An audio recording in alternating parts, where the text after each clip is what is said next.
Bonjour et bienvenue sur le site du podcast Histoire en série, créé et animé par Nicolas Charles et Johan Chanoir.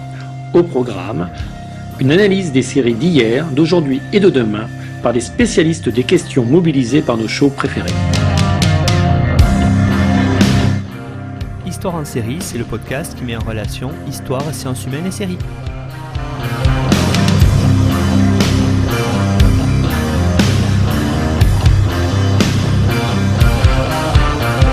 Bonjour à tous, bienvenue dans l'épisode 74 d'Histoire en série où je reçois aujourd'hui Amélia Dimoner. Bonjour Amélia. Bonjour.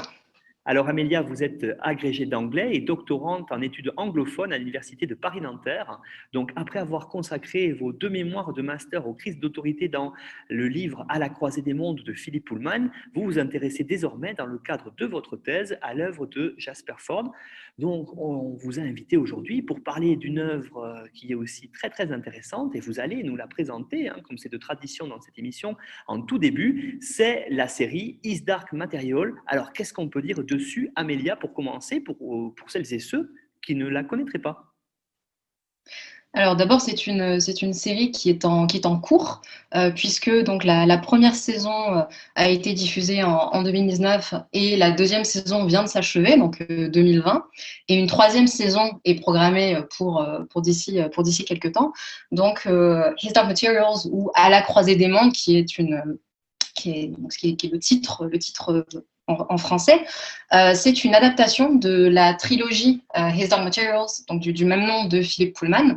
Et c'est une trilogie de fantasy qui a été publiée entre 1995 et 2000 et qui raconte plus ou moins l'histoire de Lyra Belacqua, qui est une orpheline qui vit à Jordan College. Et par une suite d'événements, des enfants enlevés, un alléthiomètre, un objet magique qui lui a été remis, se retrouve embarqué dans le Grand Nord et ensuite dans d'autres mondes, d'où donc À la croisée des mondes, le titre de la trilogie en français. Donc c'est la série qui est donc l'adaptation de la trilogie est distribuée donc par BBC One, c'est une série britannique, et aussi par HBO. Et donc en ça c'est aussi plutôt intéressant parce que elle s'inscrit dans cette logique d'adaptation qu'on a depuis Game of Thrones, en fait, où on porte au petit écran beaucoup d'ouvrages de fantasy, avec ce désir de ne pas aseptiser les mondes de fantasy. Et en ça, donc, À la croisée des mondes a déjà été adapté sur grand écran en 2007 dans un film qui a été vivement critiqué et dont on n'a pas eu de suite, en fait. Et donc là, on a une nouvelle adaptation qui a le temps, en fait, de s'appesantir sur la construction du monde, en fait, et puis les différents acteurs et actrices qui jouent des rôles assez variés et assez noirs pour certains, notamment le Magisterium. On aura l'occasion d'y revenir. Alors justement, Amélia, première question vraiment intéressante là-dessus, sur cette série, pour rentrer dans le propos, à proprement parler. C'est une série d'aventure, c'est une série où il y a une véritable quête, une construction de soi aussi, et une quête parentale. Alors première question, c'est sur la dimension peut-être à la fois sur la jeunesse, l'adolescence. Comment est-ce que ceci est représenté dans la série? Alors, il faut savoir que donc l'héroïne de la croisée des mondes, c'est une préadolescente. Lyra, elle a environ 12 ans. Dans la série, il est clair qu'elle a à peu près 12 ans. Dans les romans de Pullman, c'est un petit peu moins clair. Et en fait, ce qu'il faut savoir, c'est que d'abord, la trilogie de Philip Pullman est considérée partiellement comme de la littérature jeunesse. Et cette dimension jeunesse est aussi portée à l'écran. Et donc, en fait, le parcours de Lyra, c'est d'abord le parcours d'une préado qu'on voit dans sa maison, plus ou moins. Donc Lyra habite à Jordan College, donc dans cet Oxford alternatif, puisqu'elle n'habite pas dans notre monde, elle habite dans un monde qui est très similaire au nôtre, mais qui n'est pas le nôtre. La technologie est un petit peu différente, et notamment les gens ont un démon, c'est-à-dire une partie de leur âme qui s'incarne sous forme animale, si on veut schématiser extrêmement rapidement. Et la préadolescence et l'enfance est aussi caractérisée par le changement de forme des démons. On aura probablement l'occasion de revenir sur les démons un petit peu plus tard, mais les démons changent de forme quand on est enfant, et quand on passe le stade de la puberté, les démons prennent une forme définitive. Et c'est quelque chose qu'on voit beaucoup, et c'est ça aussi, c'est autour de ça que tourne la trilogie. Est-ce qu'on peut faire une pause, parce que Alors, peut-être pourriez-vous je commence en fait à bugger. véritablement sur l'histoire, hein, j'allais dire, de la trilogie avant qu'on Oui, continue dans en fait, cette j'ai même pas. quête, hein, parce que Ouais. je pense qu'il y a quand même un vrai parallèle entre la progressivité et l'évolution de cette histoire-là, et puis cette quête de l'adolescente. Mais d'abord, je pense qu'il s'agit en premier de résumer cette histoire, puisqu'on a une histoire à plusieurs niveaux dans À la croisée des mondes. Je pense qu'il faut commencer par là. Donc, en fait, on a d'abord le fait que Lyra, c'est une orpheline qui vit à Oxford. Elle vit dans Jordan College, dans un Oxford alternatif. Elle ne vit pas dans notre monde. Et donc, Lyra, en fait, vit la disparition de son compagnon de jeu, son ami, qui s'appelle Roger, qui est un garçon de cuisine. Et en fait, elle se lance à sa recherche. L'idée première, hein, l'intrigue première quand même de la croisée des mondes, c'est bien cela. Et elle se retrouve ensuite dans une aventure qui l'amène à Londres, puis ensuite qui l'amène dans le Grand Nord, et qui ensuite l'emmène dans d'autres mondes. Donc ça, c'est, je dirais, le premier niveau d'intrigue à échelle d'enfant, plus ou moins, ou à échelle d'adolescent, de préadolescent. Et ensuite, dans La croisée des mondes, on a une deuxième grande intrigue où on a des questions, en fait, des histoires de pouvoir, des questions de pouvoir qui dépassent totalement Lyra. Et on découvre, en fait, que le monde dans lequel Lyra vit est un monde où l'Église est toute puissante. Donc l'Église s'appelle le Magistérium. C'est l'Église qui concentre le pouvoir exécutif, en fait, et où on a des expériences scientifiques également qui sont menées sur des enfants. Parce que la science et la religion travaillent main dans la main. On aura l'occasion d'y revenir. Et dans le but, en fait, de détruire le péché originel. Le péché originel qui s'incarne sous la forme de la poussière. Donc, ce sont des particules élémentaires plus ou moins invisibles à l'œil nu, mais qu'on peut observer grâce à certaines photographies. Et on a aussi, donc, dernier aspect, on a une guerre qui est en train de se préparer, qu'on n'a pas encore vue, puisque la préparation est en cours. Elle aura surtout lieu lors de la saison 3, entre l'oncle de Lyra, Lord Asriel, donc qui effectivement n'est pas son oncle, mais en réalité son père, et tout simplement l'autorité, c'est-à-dire Dieu. Voilà, en fait, les différentes strates narratives, plus ou moins, qu'on pourrait dire qu'il y a dans la série, et également dans la trilogie À la croisée des mondes de Pullman. Donc, en ce qui concerne la dimension jeunesse et la dimension adolescence, donc déjà ce premier niveau d'intrigue, en fait, où on suit Lyra, donc l'héroïne n'a qu'une douzaine d'années, et donc on la voit, en fait, tout d'abord, on la voit installée dans son petit monde, hein, dans son Jordan College. Donc c'est une fille qui est orpheline, qui a un statut un petit peu étrange. Elle a ce qu'on appelle le statut d'asile scolastique. Alors c'est intéressant de noter que la notion d'asile scolastique n'a été, en fait, soulevée par Pullman que bien plus tard, bien après, en fait, la rédaction d'À la croisée des mondes et sa publication entre 1995 et 2000, puisque, en fait, la question d'asile scolastique n'intervient que dans la nouvelle trilogie qu'il est en train de publier depuis 2017, où on révèle que Lyra possède l'asile scolastique. Donc l'asile scolastique, cela signifie qu'elle est protégée parce qu'elle habite dans un collège, et elle va devenir donc a scholar, donc une érudite. Elle est censée devenir une érudite pour être protégée donc de l'Église qui veut mettre la main sur elle.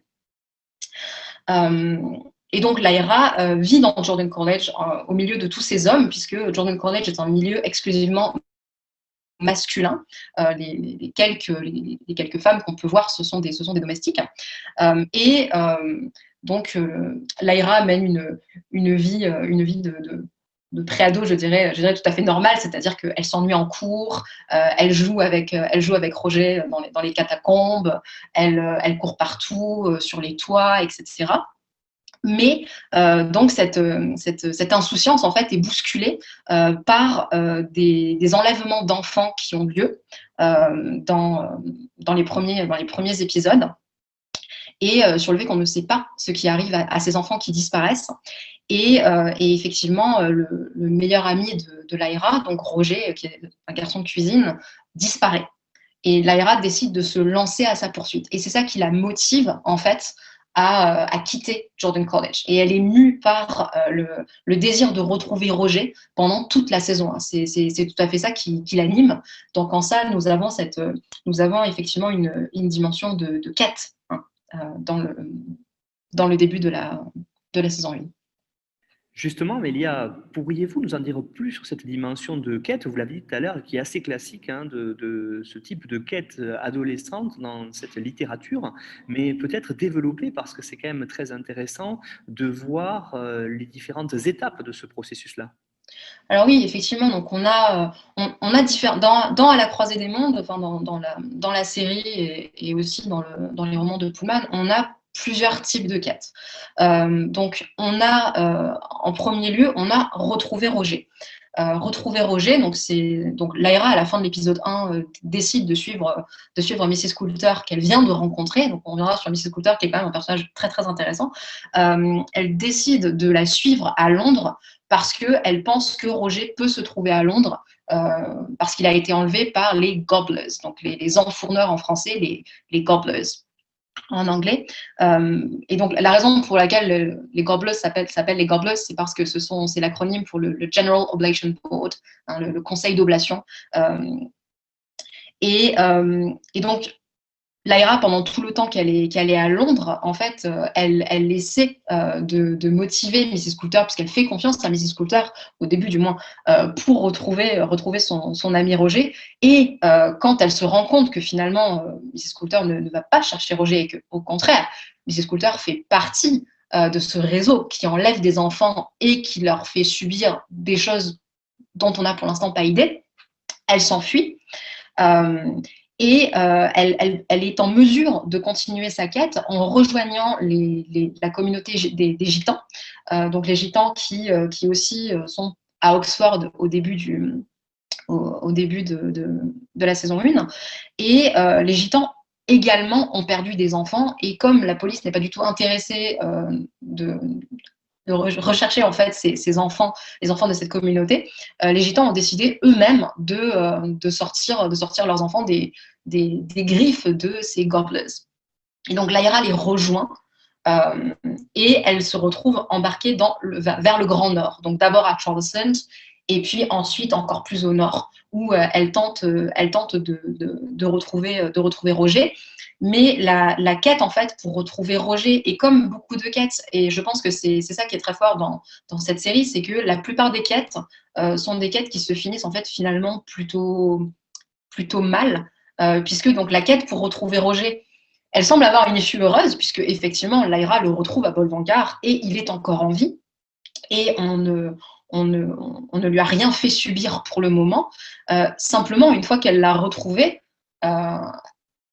elle va, donc on a quelques autres aventures à Svalbard, et puis ensuite elle va retrouver Lord Asriel, et en fait on réalise que Lord Asriel finalement va faire subir à Roger l'intercision. Donc l'intercision, c'est cette opération qu'on fait subir aux enfants à Bolvangar, donc dans cette station expérimentale.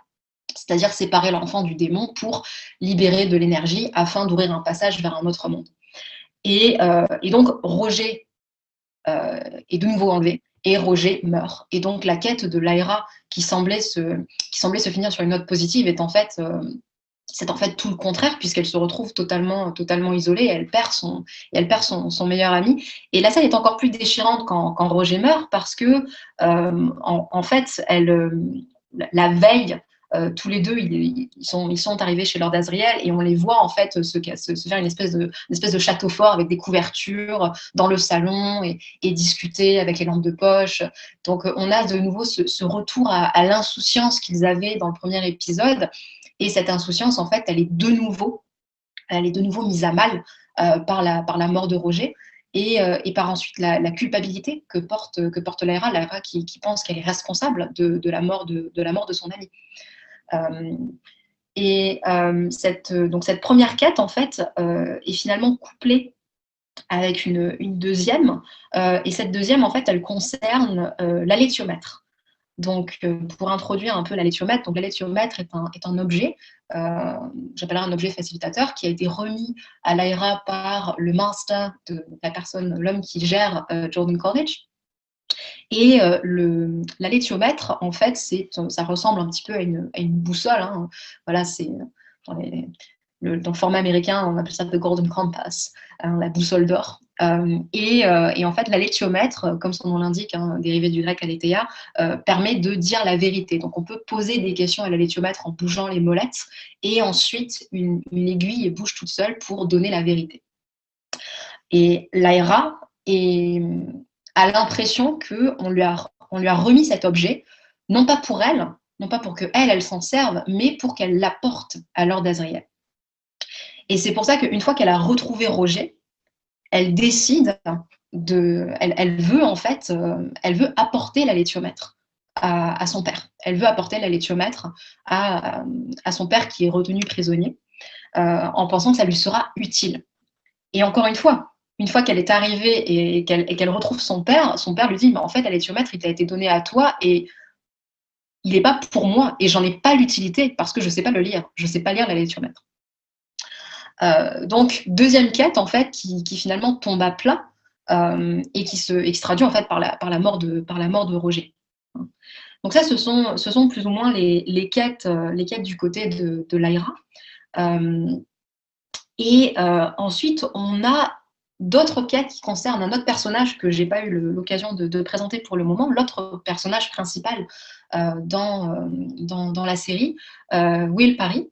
Donc, Will, qui est introduit à l'épisode 5 de la première saison, est un adolescent qui vit dans notre monde, dans notre Oxford, et qui, lui, vit seul en fait avec sa mère qui est malade. On ne sait pas exactement de quoi elle souffre. Elle souffre de maladie mentale, et elle a peur de beaucoup de choses.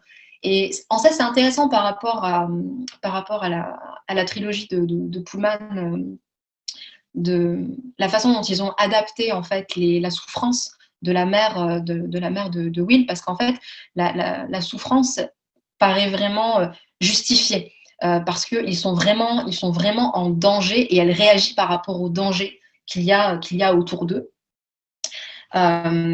Et parce qu'effectivement, le père de Will était un explorateur qui a disparu il y a assez longtemps, et des gens sont à la recherche de cet homme, et commencent en fait à envahir la vie de Will et de sa mère Elaine. Et Will est mu par le désir de retrouver son père. Il voudrait retrouver son père, et par un concours de circonstances, qui est donc l'irruption d'hommes qui cambriolent leur maison pour mettre la main sur des documents qui appartenaient au père de Will. Will tue l'un des hommes, l'homme en fait tombe de la balustrade, en fait il tombe de l'escalier, donc Will se retrouve en fuite, et dans sa fuite, il trouve un passage vers un autre monde, voilà, dans lequel il rencontre Lyra. Et donc là on est au début de la saison 2, puisque ce qui se passe d'abord à Lyra pendant la saison 1 on a le terrain préparatoire en fait avec ce qui se passe pour Will, pour qu'on ait leur rencontre au début de la saison 2. Et la quête dans la saison 2, en fait, c'est retrouver le père de Will. Et ça, ce sont les deux, en fait, Lyra et Will se mettent en quête du père de Will. Et en fait, cette quête, qui est assez typique, hein, puisque c'est une quête d'origine, c'est retrouver ses parents. Dans les deux cas, en fait, encore une fois, elle se termine de façon assez funeste, puisque Will, certes, retrouve son père dans le dernier épisode de la 2e saison, mais son père meurt seulement quelques minutes après qu'ils se sont rencontrés. Et donc, en fait, on a cette fin brutale on a mis en place toute cette quête pendant la 2e saison, et à la fin, en fait, Will n'a plus d'autre raison en fait d'être si loin de chez lui,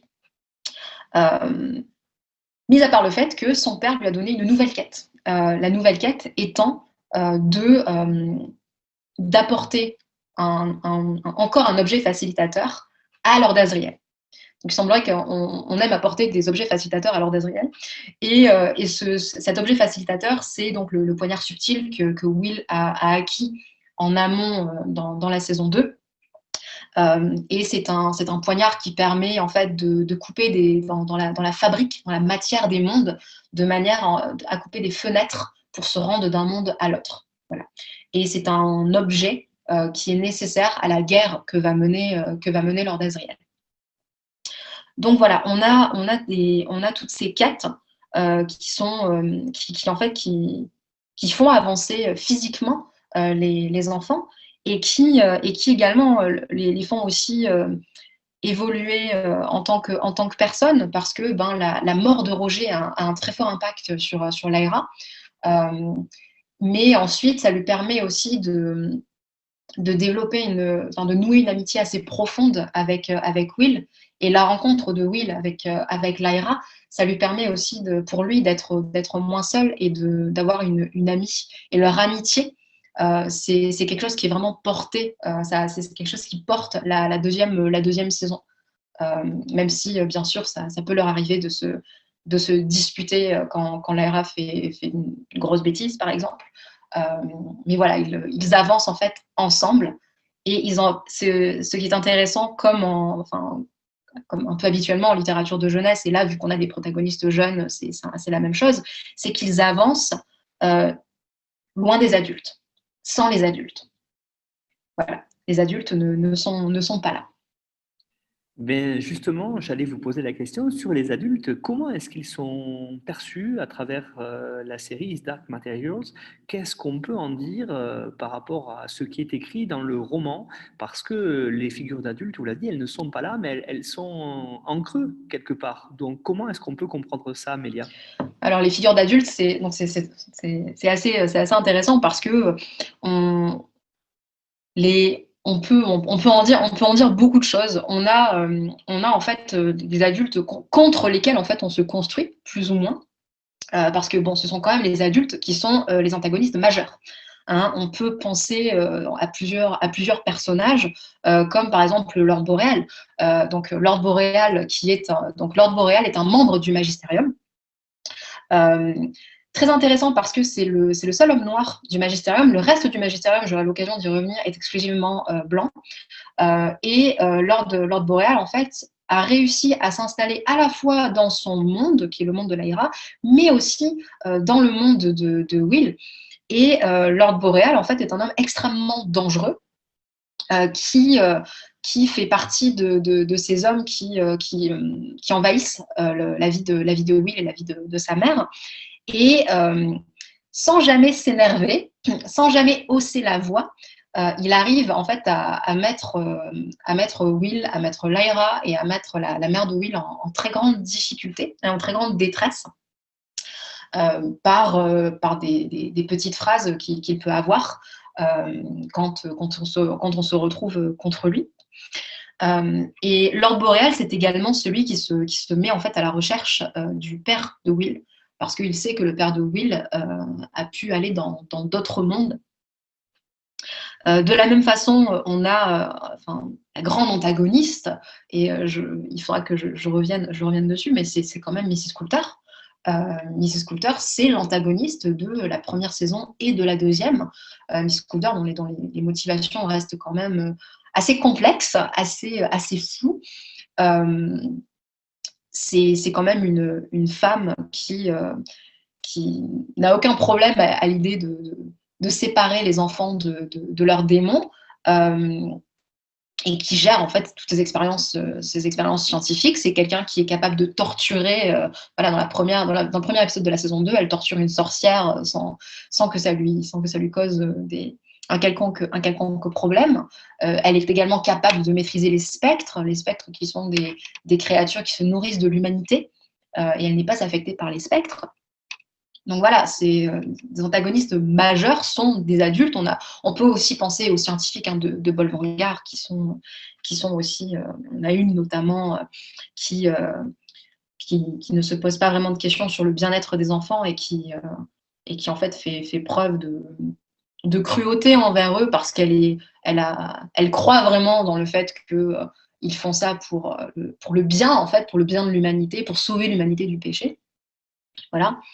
Donc, on a vraiment des figures presque maléfiques, en fait. Et ensuite, on a, si on parle de la question des parents, par exemple, et des figures d'autorité qu'on peut avoir, je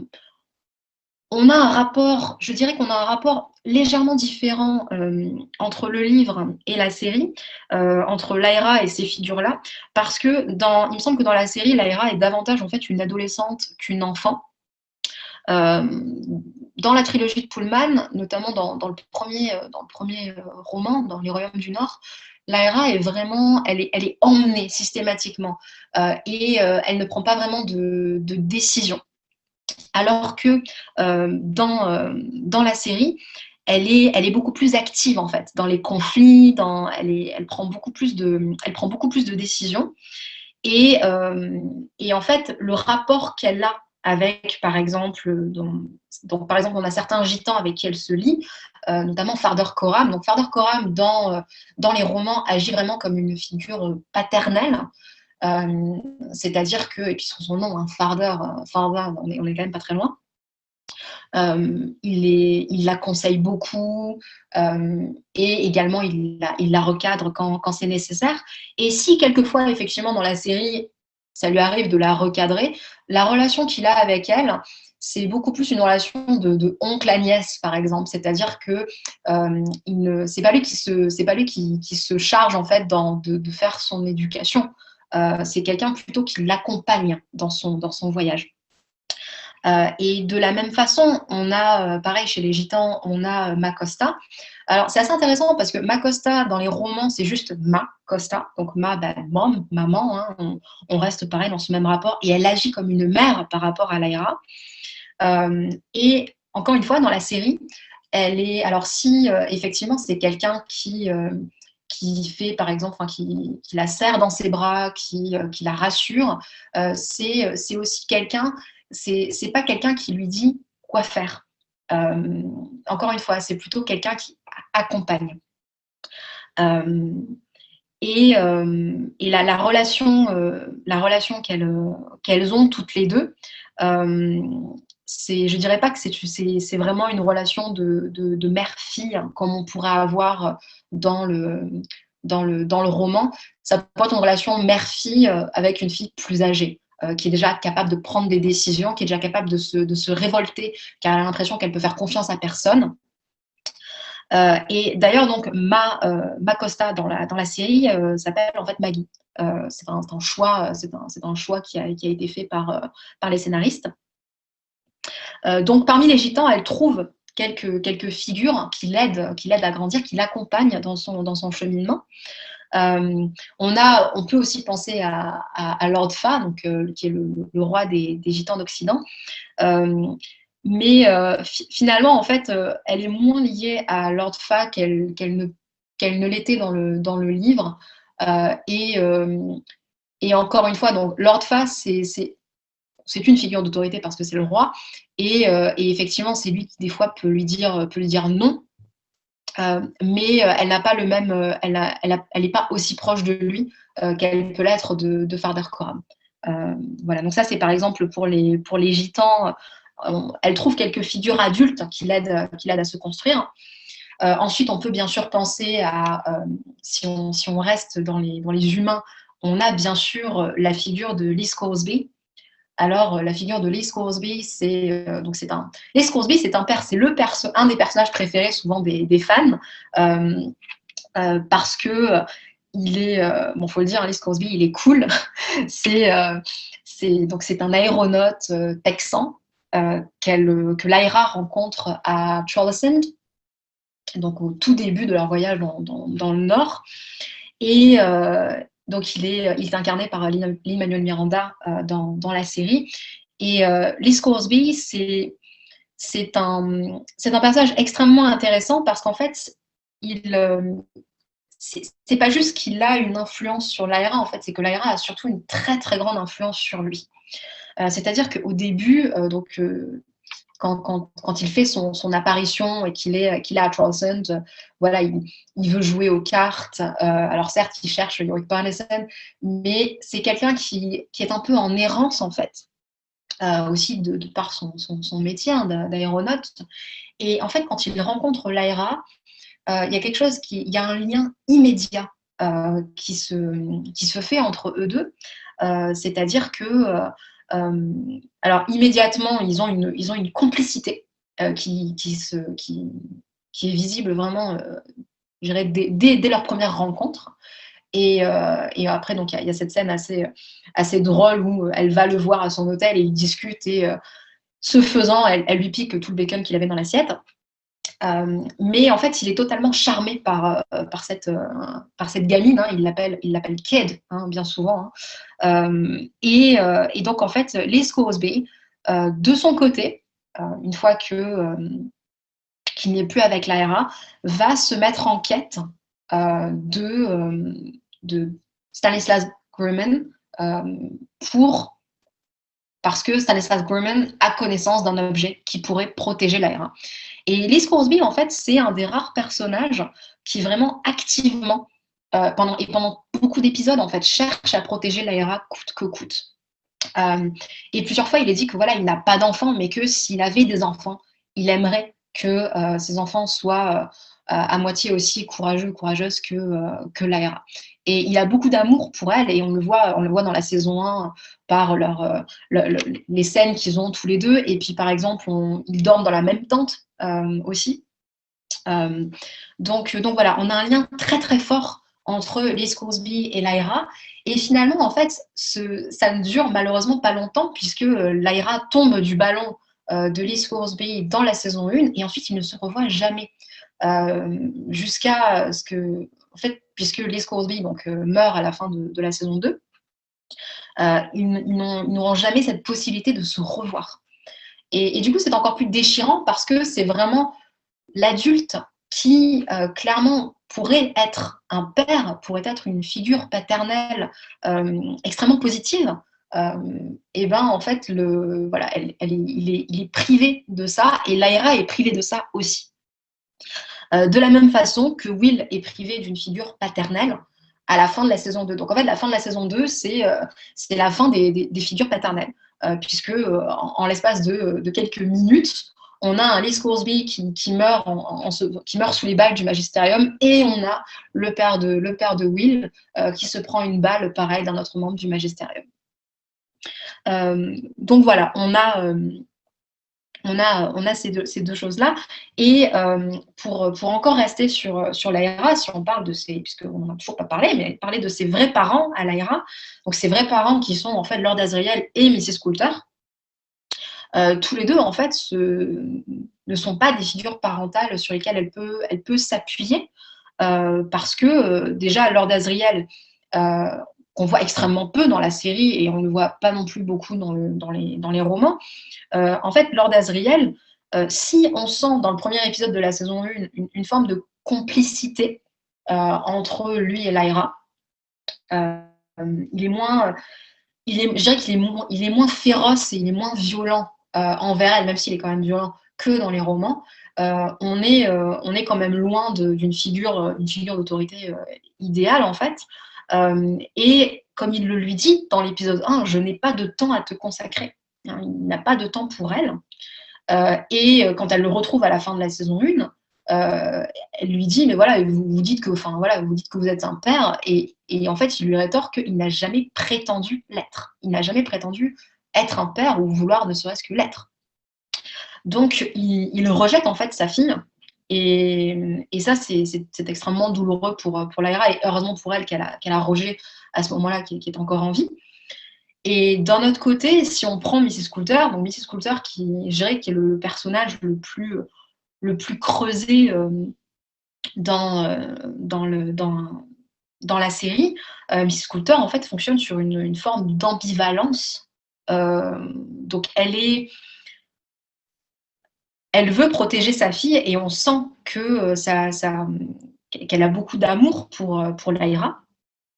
Mais il y a certains moments où en fait on ne sait pas si elle veut la protéger vraiment pour la protéger, ou si elle veut la protéger pour faire autre chose de peut-être sinistre, même si la série met quand même vraiment l'accent sur le fait qu'elle veut la protéger, et simplement qu'elle manque d'outils, et puis en même temps c'est quelqu'un qui est tellement dans les luttes de pouvoir qu'elle est en conflit d'intérêts constant, en fait. Voilà, donc elle est extrêmement ambivalente. Et si on prend Mrs. La mère de Will, Mrs. Parry, elle est totalement absente. Elle n'est pas en mesure de s'occuper de son fils. Donc voilà, donc on n'a que des figures parentales qui ne tiennent pas, en fait.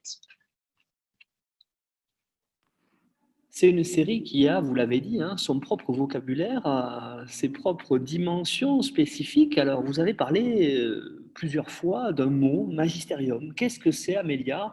Pourriez-vous, pour les profanes qui n'ont ni lu les romans ni vu la série, nous expliquer ce qu'est ce lieu? Alors, le magisterium, c'est l'Église. L'architecture d'ailleurs du magisterium est très massive, en fait. Et donc, le magisterium, c'est l'Église qui régit le monde de Lyra. Et donc, le magisterium est caractérisé par le fait qu'il est intégralement masculin, intégralement blanc, à l'exception de Lord Boreal, comme je l'ai dit un peu plus tôt. Et en fait, ce sont eux qui prennent quasiment toutes les décisions dans le monde de Lyra. Ce sont eux qui, par exemple, déterminent ce que la science peut faire, ne pas faire, puisque la science et la religion sont extrêmement liées. Et le magisterium, en fait, est finalement la parole de l'autorité. Donc l'autorité avec une majuscule, l'autorité, c'est Dieu sur Terre, en fait, dans leur monde. Mais le magisterium est aussi un monde extrêmement corrompu, puisqu'on a des luttes de pouvoir internes, avec donc Lord Boreal qui fait un peu ce qu'il veut, et aussi le père MacPhail. Le père MacPhail qui est une figure dont on voit l'ascension au fur et à mesure de la série, qui en fait cherche à servir ses propres intérêts avant de servir les intérêts de l'autorité, alors que normalement c'est quand même plutôt censé être son travail. Et donc le magisterium se bat contre la poussière, donc ces particules élémentaires qui seraient en fait finalement la manifestation physique du péché originel, et cette poussière en fait qui se dépose sur les adultes, sur les personnes qui ont dépassé la puberté, et donc en fait le magisterium veut se débarrasser du péché originel. Et dans le magisterium, nous avons aussi, puisqu'elle y est quand même associée, nous avons aussi du coup Mrs. Coulter. Mrs. Coulter qui est la seule femme, il faut le noter. Et il me semble qu'aussi ce qui est très intéressant avec Mrs. Coulter, c'est que non seulement c'est la seule femme, mais en fait, au niveau vestimentaire, si on parle ne serait-ce que des couleurs, au magisterium, tout est noir. Tous les hommes sont vêtus de noir, et les plus hautes instances, donc qui sont par exemple les cardinaux, donc on a un cardinal, lui-même est vêtu de noir, et la seule chose qui le distingue en fait des autres membres du magisterium, c'est une espèce de grosse chaîne autour du cou. A contrario, Miss Coulter, quand elle va au magisterium, quand elle a affaire aux membres du magisterium, elle est vêtue de rouge. Et je trouve ça assez intéressant, puisque dans notre monde, les cardinaux sont vêtus de rouge, et sinon, les curés, les membres du clergé sont plutôt vêtus de noir. Donc en fait, Miss Coulter, elle est mise déjà à part par le fait d'être la seule femme, et aussi par ses tenues vestimentaires. Et donc, Mrs. Coulter, qui est une agente du magisterium, est aussi, en fait, c'est quelqu'un qui a énormément de pouvoir, et qui, en fait, se bat pour en fait, faire partie de cette société. Et donc, en fait, elle veut être puissante au sein de cette société. C'est pour ça, en fait, qu'elle est obligée de se couler dans une forme de moule.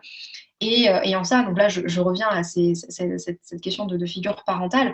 Elle n'a pas pu garder l'Aléra alors qu'elle aurait aimé garder sa fille, parce qu'elle l'a eu hors des liens sacrés du mariage. Et dans cette société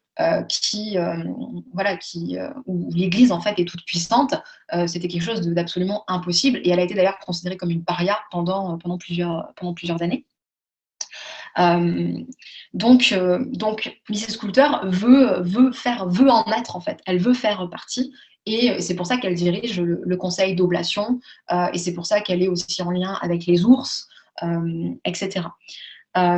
Et le magisterium, en fait, mène une guerre contre la poussière, mais mène aussi une guerre, en fait, finalement, contre les femmes, en fait, dans cette société. Partiellement contre Mrs. Coulter, parce qu'elle est mise à part, mais aussi le magisterium, en fait, se bat, par exemple, contre les sorcières. Alors, c'est évidemment très intéressant d'avoir une église qui se bat contre les sorcières, hein, puisque on a dans la saison 2 une scène assez frappante où le Martin Lancellus, qui est le consul des sorcières, est accusé, en fait, de haute trahison parce qu'il soutient les sorcières. Mais voilà, les sorcières, parce que ce sont des êtres qui sont non humains, et qui, en fait, vivent entre femmes, en fait, et qui incarnent une féminité différente, hein, avec des vêtements très, très amples, comme une féminité un peu profane. Hein, elles vivent dans leur microcosme, dans le Grand Nord. Et surtout, en fait, elles sont accusées par le magisterium plus ou moins d'utiliser les hommes pour pouvoir se reproduire, et ensuite de les laisser parce qu'elles vivent beaucoup plus longtemps. Voilà, donc on a le magisterium qui se bat contre d'autres sociétés, et qui a cette volonté, en fait, de les détruire, parce que ces sociétés, par exemple les sorcières, sont en lien avec les autres mondes. Les sorcières sont capables elles sentent, en fait, qu'on est en lien avec d'autres mondes, puisqu'elles habitent très au nord, le nord dans lequel on voit ces villes dans le ciel, c'est-à-dire les autres mondes. Autre notion, Amélia, importante, vous l'avez évoqué en commençant la présentation du Magisterium, c'est la poussière. Alors, cette poussière qui veut enlever le péché originel, qu'est-ce que c'est véritablement? Qu'est-ce qu'on peut en dire, Amélia? Alors, la poussière, donc ce sont ces particules assez indéfinissables. Donc, on appelle ça les particules de Russakoff. Elles ont plusieurs noms dans le monde de Will, hein, qui est aussi le nôtre. On appelle ça les particules d'ombre. Donc, en fait, c'est la matière noire, hein, dark matter. Donc, en fait, ce sont des particules conscientes, qui se déposent sur comme je l'ai dit plus tôt, hein, sur les gens, sur les individus. Et donc, en fait, on peut les observer, non pas à l'œil nu. On peut les observer, par exemple, comme le fait Lord Asriel, dans le Grand Nord, en faisant des photos avec une émulsion particulière, observer un ordinateur, c'est des filtres. Euh,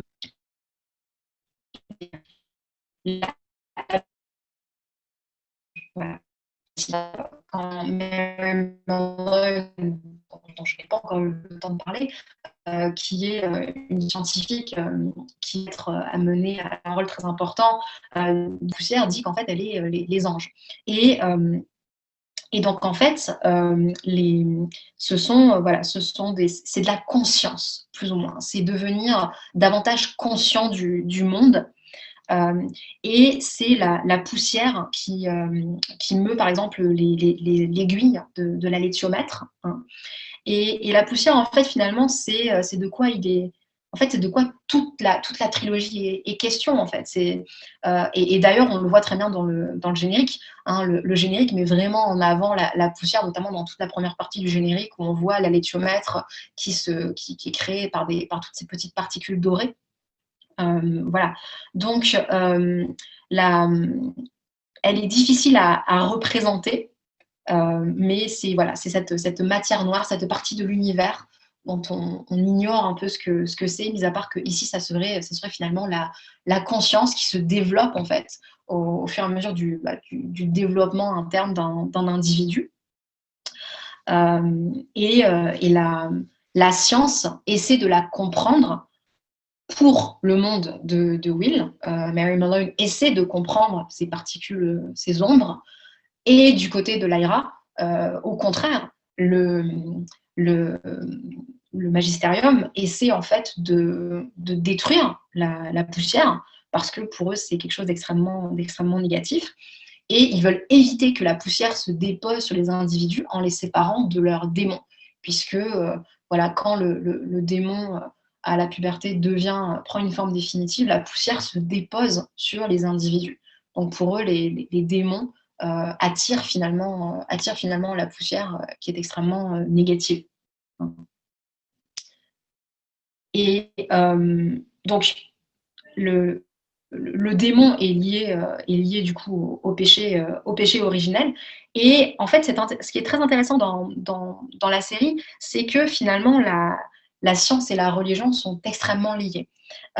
C'est-à-dire que la station, donc Bolvangar, et donc on a des scientifiques, mais ces scientifiques travaillent pour l'Église.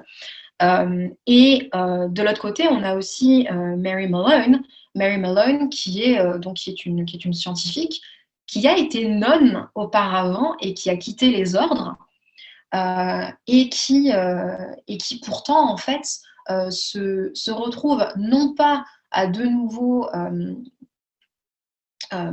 croire en fait en Dieu, mais qui embrasse une forme de spiritualité pour comprendre ces particules, ces ombres en fait. Et ça, elle le fait grâce au I Ching, qui est une forme de divination. Et en fait, elle va se servir du I Ching, qui est comme la létiomètre mue par la poussière, pour savoir quoi faire. Donc, on a un espèce de mélange entre science et religion, qui est vraiment au cœur en fait de la croisée des mondes. Et d'ailleurs, il est quand même très intéressant de noter que dans le monde de l'AERA, les scientifiques, on appelle ça des théologiens expérimentaux. Voilà. Donc, on a vraiment un lien avec ça.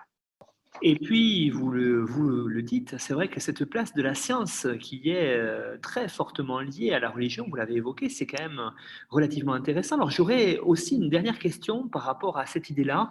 Est-ce que, par rapport à ce que vous avez évoqué autour de la notion de paradis et de paradis perdu notamment, qu'on conçoit, que l'on voit véritablement dans la série et dans les romans, d'ailleurs, qu'est-ce qu'on pourrait dire pour terminer l'émission, Amélie, là-dessus?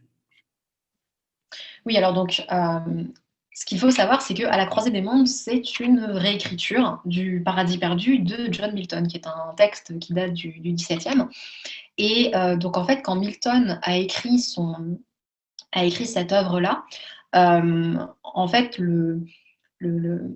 c'était censé justifier Dieu auprès des hommes, plus ou moins. Simplement, il a plutôt été considéré que le véritable héros du Paradis perdu de Milton, c'est en fait Satan. Satan, sur lequel au moins les 2 premiers livres se concentrent. Et effectivement, donc du coup, William Blake, au XVIIIe, a été amené à dire que en fait, Milton était du côté du diable sans le savoir. Et Pullman s'est emparé du texte, s'est emparé du Paradis perdu pour en fait en faire une réécriture en étant cette fois-ci très clairement du côté du diable. Et effectivement, en fait, à la croisée des mondes, reprend en fait l'histoire du paradis perdu, plus ou moins. Donc on a la guerre entre Satan et Dieu. Et par exemple, Lord Asriel est une version de Satan. Et d'un autre côté, on a la question de la tentation. On note en fait qu'on a on a des parcours en fait finalement bibliques parce que, comme il est dit dans la saison 2, Lyra, c'est la nouvelle Ève. Et Mrs. Coulter est déterminée à empêcher sa fille de pécher. Voilà. Puisque il ne faut pas qu'elle tombe, il ne faut pas qu'on ait de nouveau la chute. Donc si Lyra est Ève, on peut en déduire que Will serait du coup Adam, puisque il est aussi concerné par la prophétie, même si on verra ça beaucoup plus dans la saison 3.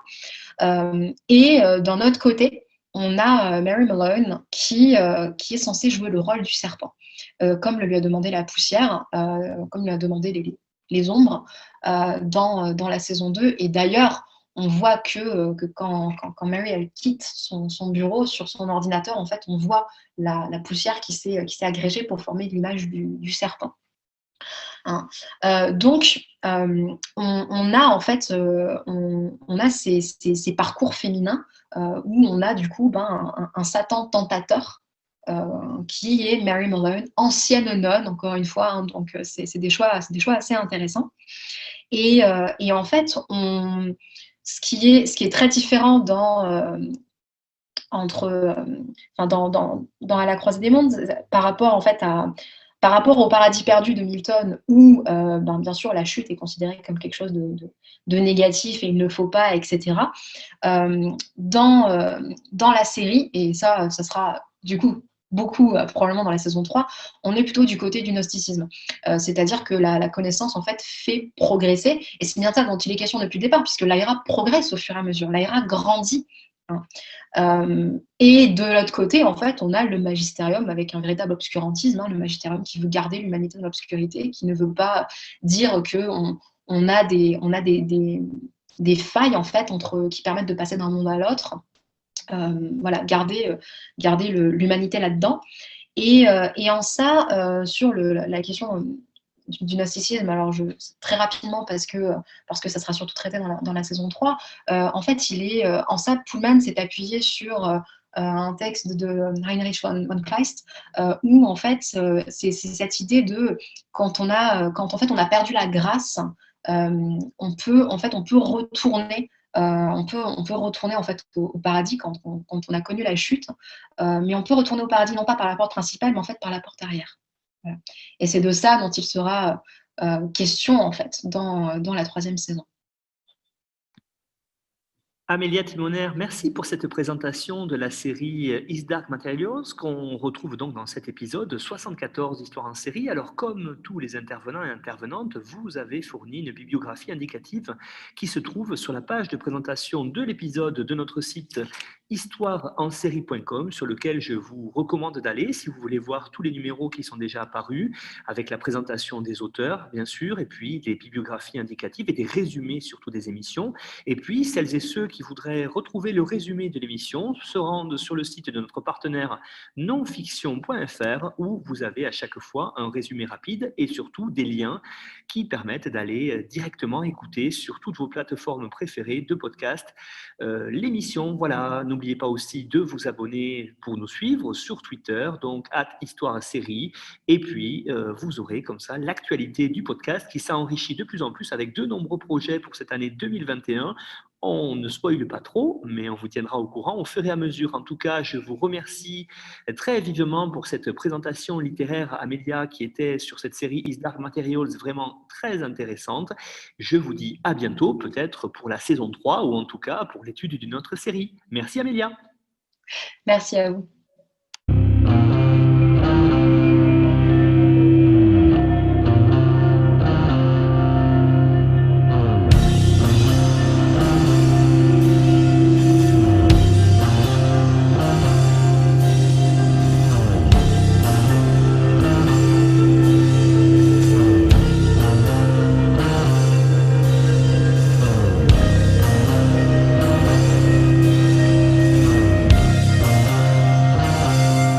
Retrouvez-nous sur Twitter @Histoire en série pour connaître le programme à venir ainsi que des conseils bibliographiques.